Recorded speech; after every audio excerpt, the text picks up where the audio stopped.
신종 코로나 바이러스 감염자가 국내에서 처음으로 확인됐습니다. 외신들도 한국 코로나 확산의 중심에 있는 신천지 교회에 관심을 가지며 집중 조명하고 있습니다. 중국 인민일보는 우리나라의 코로나19에 대한 대응을 소개하면서 상황이 점차 안정돼 생활 방역 단계에 들어갈 예정이라고 보도했습니다. 오늘 0시 기준 신규 확진 환자는 38명입니다.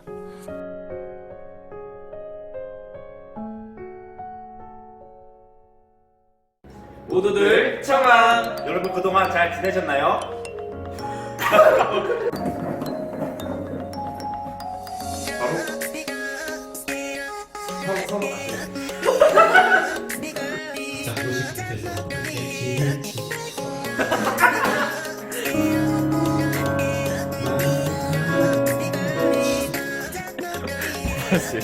정말 화장도 안 했는데 이렇게 갑작스럽게 거짓말하지 마세요. 네. 주세요. 이거나 하시냐? 네, 목사님의 설교 연습하시는 현장을 계속했습니다.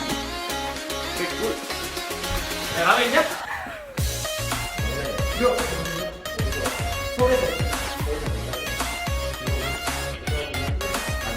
바로 수고하는 하겠습니다.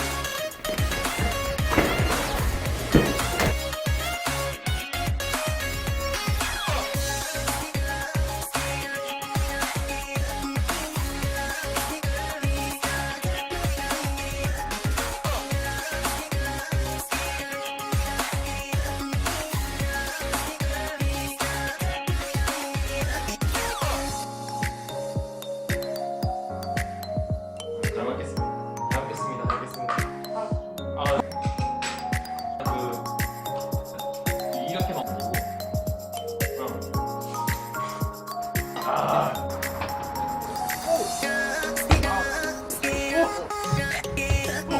좀 많이 먹었어.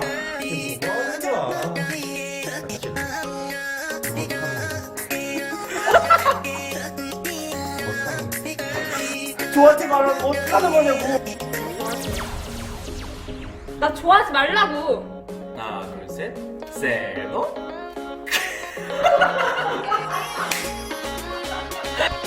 전사님께서 빠르게 사오라 하셔가지고 그래서 저는 이 차크를 한번 빠르게 갔다 오도록 하겠습니다.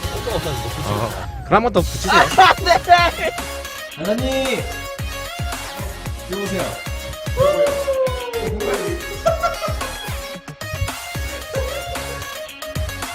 이게 뭐야 이게? 당신이 좀 개같이 한 나를 계속 달렸다. 아빠는 그냥 내 아빠로 살아와서 오늘은 아빠의 이름을 불러주고 싶었어요. 고마워. 나도 네가 내 아들에서 좋아. 엄마 아빠는 그냥 늘 내 엄마 아빠로 살아와서 오늘은 엄마 아빠 이름을 불러주고 싶었어. 2, 3, 4부 수요일에 조율에 보내는 다 팀을 대해서 기쁜 마음으로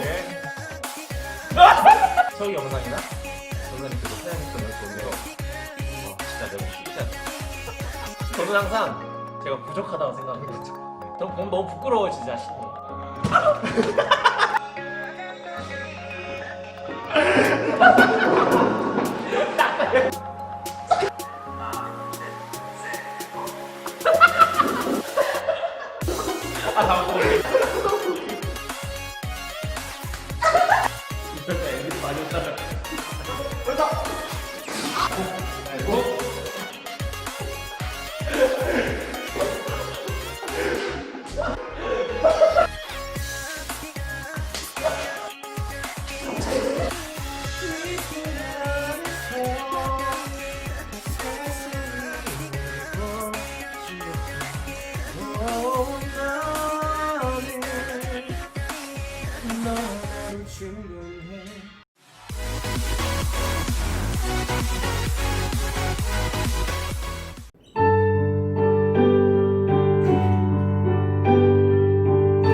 우리는 주의 움직이는 교회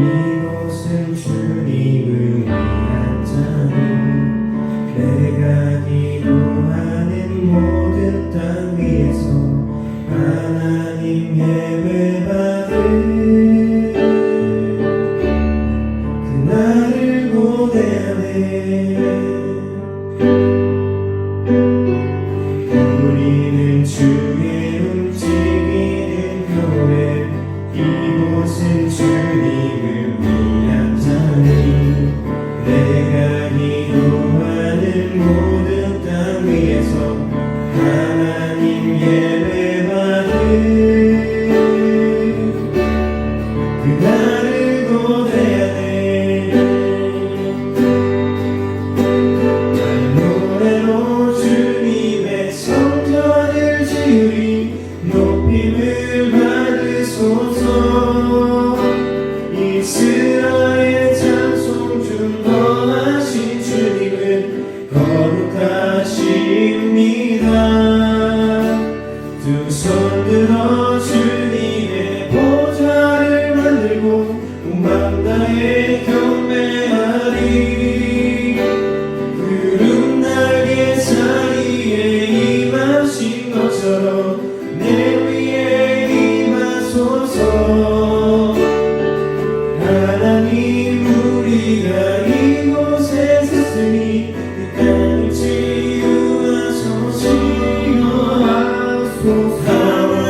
성경 말씀은 에스라 6장 19절에서 22절까지의 말씀입니다.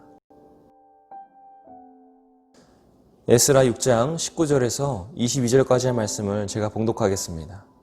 사로잡혔던 자의 자손이 첫째 달 14일에 유월절을 지키되 제사장들과 레위 사람들이 일제히 몸을 정결하게 하여 다 정결하매 사로잡혔던 자들의 모든 자손과 자기 형제 제사장들과 자기를 위하여 유월절 양을 잡으니 사로잡혔다가 돌아온 이스라엘 자손과 자기 땅에 사는 이방 사람의 더러운 것으로부터 스스로를 구별한 모든 이스라엘 사람들에게 속하여 이스라엘의 하나님 여호와를 찾는 자들이 다 먹고 즐거움으로 이랫동안 무교절을 지켰으니 이는 여호와께서 그들을 즐겁게 하시고 또 아수르 왕의 마음을 그들에게로 돌려 이스라엘의 하나님이신 하나님의 성전 건축하는 손을 힘있게 하도록 하셨음이었더라.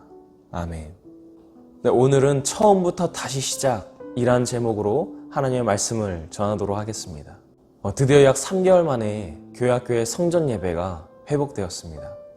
그동안 코로나19의 상황이 좋아지는 듯 혹은 나빠지는 듯 하면서 또 이런 상황 속에서 교회도 많은 변화를 가져왔습니다. 전쟁이나 핍박의 상황이 아닌 전염병으로 인하여 교회에서 예배를 드리는 것에 제한이 있을 것이라는 생각을 여러분 해본 적이 있습니까?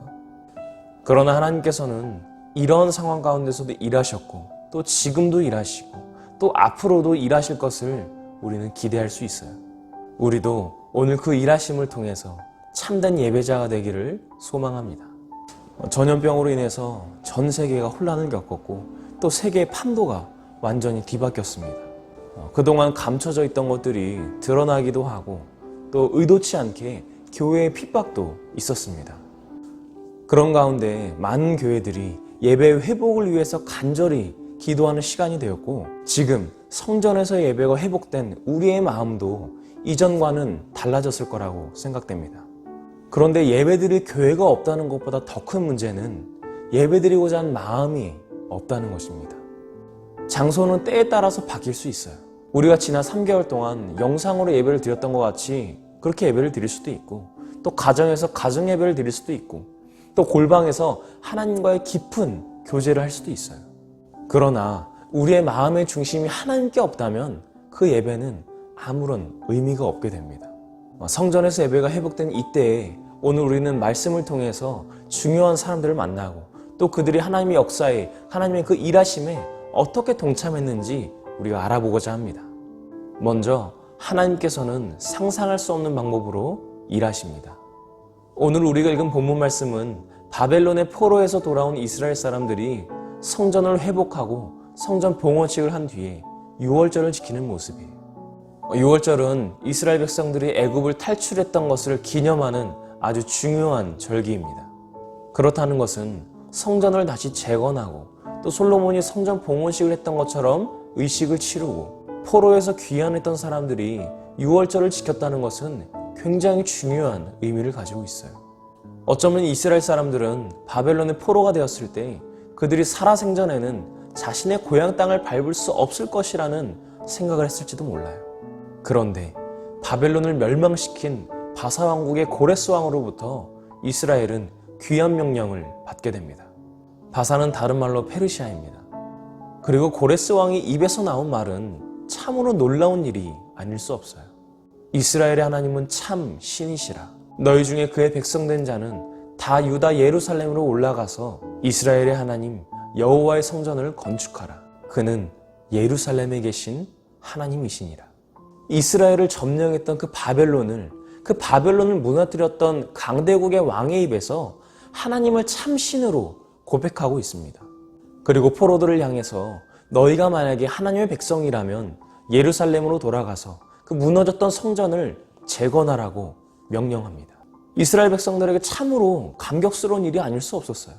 고향 땅을 밟을 수 있을 것이라는 희망도 보이지 않았던 그들에게 고향 땅을 밟을 수 있을 뿐만 아니라 그들이 예배할 수 있는 성전까지도 지을 수 있게 된 겁니다. 하나님의 역사는 꼭 하나님의 사람들을 통해서만 이루어지는 것은 아닙니다. 때로는 하나님을 따르지 않는 사람을 통해서도 일하실 수 있고 또 그 일을 가능케 하시는 분은 오직 하나님밖에 없어요.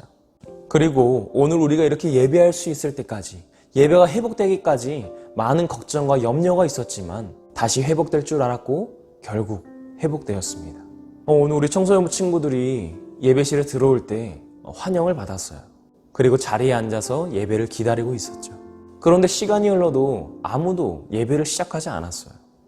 그렇게 여러분은 웅성거렸고 또 의아해했고 또 누군가는 예배 안 드려요? 예배 언제 드려요? 라고 질문을 하기도 했습니다. 이전에는 몰랐지만 사실 우리의 영은 하나님을 예배하고 싶어 한다는 것을 느낄 수 있게 됐어요. 그동안 여러 가지 방식의 예배를 준비하고 여러 행사를 준비하고 신앙의 훈련을 위해서 다양한 컨텐츠들을 사용했지만 만약 여러분이 따라와 주지 않는다면 그런 것들은 모두 무의미해질 수도 있어요. 그런데 여러분이 스스로 예배하고 싶은 마음이 생기고 또 참된 예배자가 된다면 그 예배는 어떠한 형식이 없어도 어떠한 컨텐츠가 없어도 예배가 될 수 있어요. 그래서 아리엘 친구들도 제게 이번 주부터 아리엘 다시 하는 거냐고 물었을 때 이번 주는 쉬라고 했던 이유가 그런 이유예요. 내가 정말 하나님을 찬양하고 싶어서 찬양했던 건지 그저 누가 시켜서 했던 건지 그 마음을 한번 점검해 보라는 거였어요. 예배 드릴 수 있다는 기쁨, 그것은 장소와 시간에 따라 구애받는 것이 아니라 우리의 마음 상태에 달려있다는 것을 여러분이 느꼈으면 좋겠습니다. 그리고 우리는 오늘 그것을 경험해 봤어요. 두 번째로 성전의 회복은 모두가 협력할 때 가능해집니다. 유다를 멸망시킨 바벨론은 바사왕 고레스에 의해 망하게 되고 유다는 자연스럽게 바사의 속국이 됩니다. 그리고 고레스 왕은 성전을 재건하라는 명목하에 유대인들을 예루살렘으로 귀환하도록 허락합니다. 이때 이들의 인솔자 11명 중에 한 명이 스룹바벨이라는 사람인데 이 사람이 굉장히 중요해요.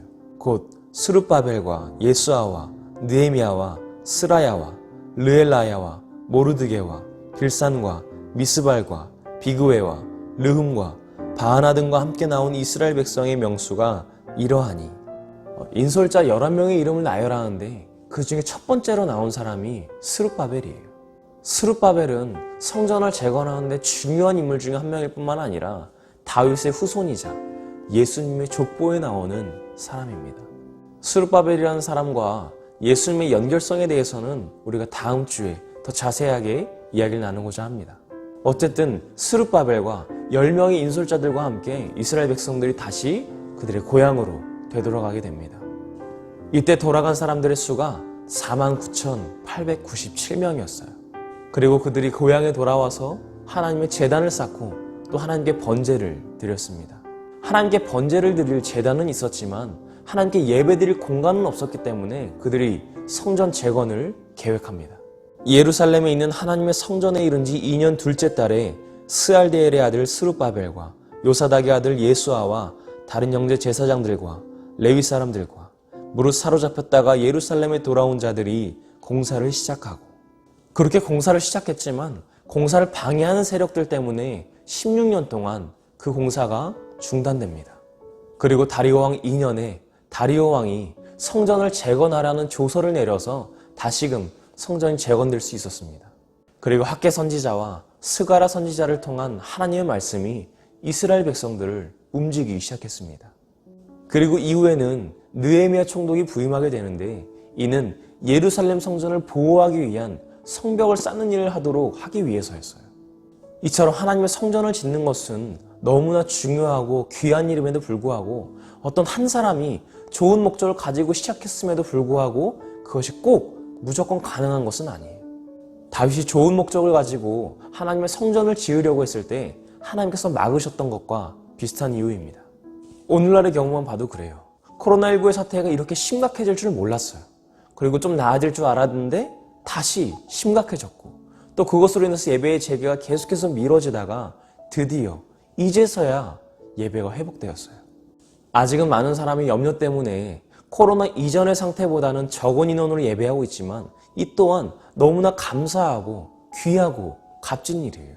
그리고 이를 위해서 수고하고 기도한 사람들이 얼마나 많았는지 몰라요. 그렇기에 더욱이 우리가 이 사태의 종식을 위해서 기도해야 되고 또 예배의 회복을 위해서 완전한 회복을 위해서 더욱더 기도해야 할 줄로 믿습니다. 마지막으로 성전이 되신 예수님을 따르는 자가 참된 예배자입니다. 한참 구약에서 이야기를 하고 있는데 갑자기 예수님이 나오는 것에 대해서 이상하게 생각할 수도 있어요. 그러나 성경에서 말하는 모든 사건은 사실 하나의 주제를 통해 관통되고 있어요. 그것은 하나님 사랑의 가장 극적인 표현, 예수 그리스도입니다. 아까도 말했듯이 스룹바벨뿐만 아니라 그를 중심으로 한 예루살렘 성전의 회복은 사실 예수님의 오심과 밀접하게 관련이 되어 있어요. 예수님께서 이 땅에 오신 목적이 성전의 회복이었어요. 그러나 여기서의 성전은 건물의 의미를 가지는 성전이 아니에요. 성전은 하나님을 만나는 장소가 되어야 돼요. 하나님을 인격적으로 만나서 예배할 수 있어야 됩니다. 결국 모든 건물의 성전은 언젠가 사라지게 되어 있어요. 그러나 영원히 사라지지 않는 성전이 예수님이라는 거예요. 하나님께서 왜 그토록 인류를 죄에서 구원하려고 하셨을까요? 하나님께서 창조하신 원래의 목적을 회복하게 하기 위함입니다. 우리는 하나님의 형상을 따라 지음받았어요.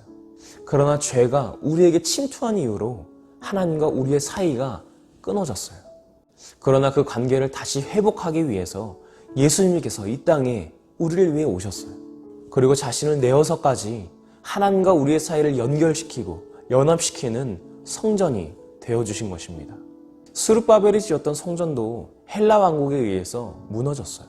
그리고 로마가 세계 패권을 쥐고 있을 때 헤롯이 이스라엘의 분봉왕이 됐는데 그 이스라엘 사람들의 마음을 잡기 위해서 환심을 사기 위해서 성전을 지었어요. 그러나 그 성전은 겉만 화려한 진정한 예배를 드리기 위한 공간이 아니었어요. 성전 뜰에서는 장사가 이루어질 정도였고 그것을 보셨던 예수님께서는 장사하는 자들의 상을 다 뒤엎으셨어요.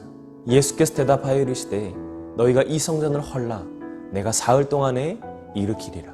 예수님께서 헐라고 말씀하셨던 성전은 그동안 우리가 보였던 불경건했던 예배의 모습이었습니다. 그렇기에 그러한 성전들은 모두 무너질 것이고 결국엔 헤롯 성전도 로마의 디도 장군에 의해서 무너지게 됩니다. 그리고 이 무너진 성전은 죽음에서 3일 안에 부활하신 예수님으로 회복이 됩니다. 그러나 현재까지도 예루살렘의 성전은 회복되지 못하고 있어요. 하나님께서 선택하셨던 그 이스라엘의 수도에 있는 예루살렘 성전은 현재 이렇게 돌무더기만 남아있어요. 그리고 무슬림 세력에 의해 정복돼서 황금색 돔이 올라가 있습니다. 그나마 남아있는 가장 신성한 곳이 예루살렘의 서쪽에 있는 벽이에요. 그런데 이것도 성전에 직접 속한 벽은 아니고 성전 주위에 산을 둘러싸고 있는 벽들 중에 하나라는 거예요. 로마 군사들이 대수롭지 않게서 파괴하지 않았던 이 서쪽 벽이 오늘날 유대인들에게는 얼마나 감사하고 또 그것이라도 남아있음에 얼마나 감격해하고 있는지 몰라요. 사랑하는 청소년부 여러분, 오늘날 여러분이 성전을 대하는 마음은 어떻습니까? 아니 그보다 하나님을 예배하고자 하는 마음이 어떻습니까? 그저 습관적으로만 예배를 드리고 있습니까? 정말 오늘이 아니면 죽을 것만 같은 마음으로 예배를 드리고 있습니까? 전염병으로 인해서 우리는 의도치 않게 예배의 자리를 빼앗겼었어요. 단순히 주일에 교회 가려는 준비를 하지 않아도 된다는 마음이 여러분에게 있었습니까? 처음엔 매주 가던 걸 안 가니까 조금 어색하긴 했지만 몸은 편했어요. 그런데 시간이 지날수록 어떻게 변하던가요? 점점 예배 드리는 마음이 약해지고 영상으로 예배를 드리는 것이 귀찮아지고 또 세상에 빠져들지 않던가요? 성전과 멀어지면 하나님과도 멀어질 수밖에 없어요. 그러나 성전이 있고 없고의 차이를 따지기 전에 먼저 생각해야 될 것은 우리의 마음의 태도예요. 나는 과연 신령과 진정으로 하나님께 예배드릴 준비가 되어 있는가? 누군가의 강요가 아니라 누가 드리라고 해서 드린 예배가 아니라 내 스스로가 제 발로 찾아와서 드릴 수 있는, 그러니까 마음을 드릴 수 있는 예배가 될 수 있냐는 말이에요. 아무도 예배하지 않는 곳이라 할지라도 우리 청소년부 친구들은 예배할 수 있기를 소망합니다. 그곳에서 예수님을 우리의 마음의 중심에 모시면 그곳이 예배의 공간이 되고 그것이 예배가 됩니다. 영상으로 예배를 드려도 마찬가지예요. 오히려 더 집중해야 돼요. 더 신실해야 되고 다른 유혹에 빠지지 않도록 더욱더 집중하고 주의해야 돼요. 우리 모두가 다시 만나는 그날에 참된 예배자가 되기를 소망합니다. 처음부터 다시 시작하는 마음으로 우리의 예배가 하나님께 드려지기를 소망합니다.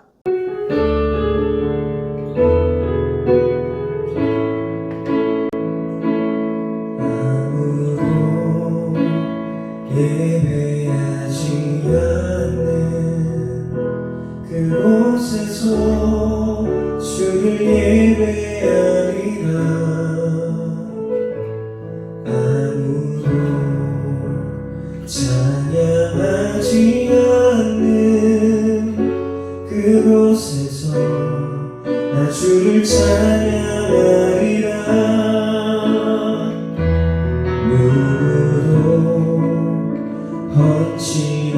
하지 않는 그곳에서 주께 헌신하리라.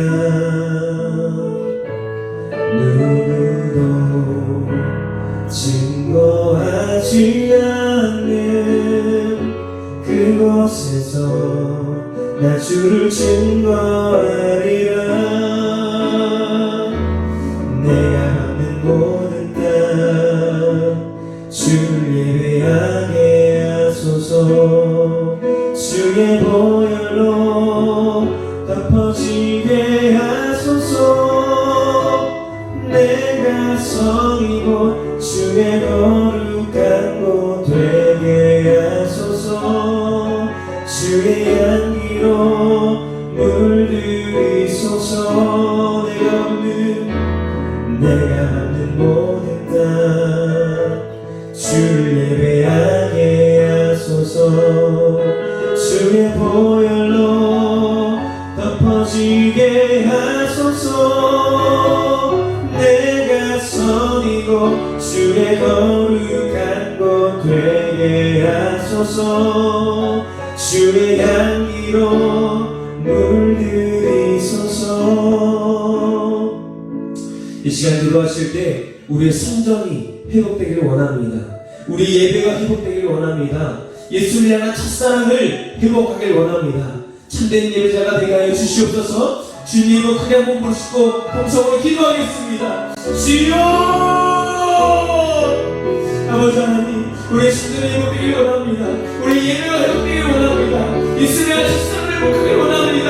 아버지 하나님, 아무리 예배하지 않는 그곳에서 우리가 당신께 예배하겠습니다.